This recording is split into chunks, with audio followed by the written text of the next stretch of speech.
آدھی تنخواہ کا سوال ہے بابا۔ ایک سیٹھ کو ایک نوکر کی ضرورت تھی۔ ایک آدمی ملا، اس نے کہا ہمیں نوکری کرنا ہے۔ سیٹھ نے کہا کیا تنخواہ لوگے؟ اس آدمی نے کہا میں غریب آدمی ہوں اور بال بچوں والا ہوں، کم سے کم آپ 400 روپے دے دے تو میرا گزارا ہو جائے گا۔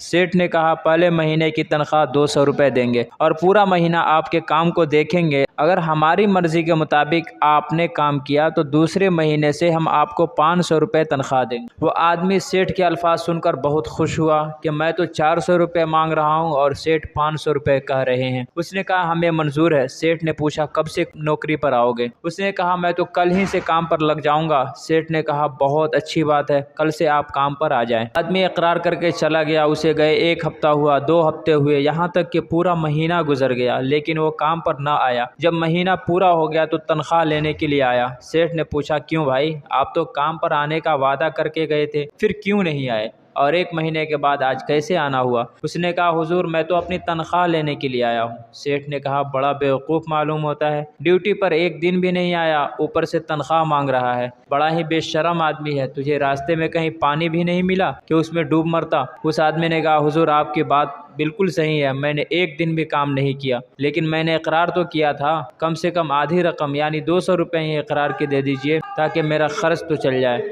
دوستو، اس سے معلوم ہوتا ہے کہ بغیر علم کے صرف کسی بات کے اقرار کر لینے پر تنخواہ کا طالب ہونا بے وقوفی کے سوا کچھ نہیں ہے۔ آج کے مسلمان ایسے ہی ہیں جو خدا کا اقرار تو کرتے ہیں لیکن اس کے احکامات پر عمل بالکل نہیں کرتے اور ثواب و اجر کی امید کیے بیٹھے ہیں، جو حماقت نہیں تو اور کیا ہے۔ اللہ رب العزت بغیر کچھ کیے جنت دے دیں، بلا شبہ وہ دے سکتا ہے، اور جو لوگ اس کی ربوبیت کا اقرار کرتے ہیں ان کی مغفرت ضرور کرے گا، لیکن ان کے احکامات پر عمل نہ کرنا پھر ثواب کا طالب ہونا یہ محض بیوقوفی ہے۔ چنانچہ اگر پکڑ ہو گئی تو لینے کے دینے پڑ جائیں گے۔ شکریہ۔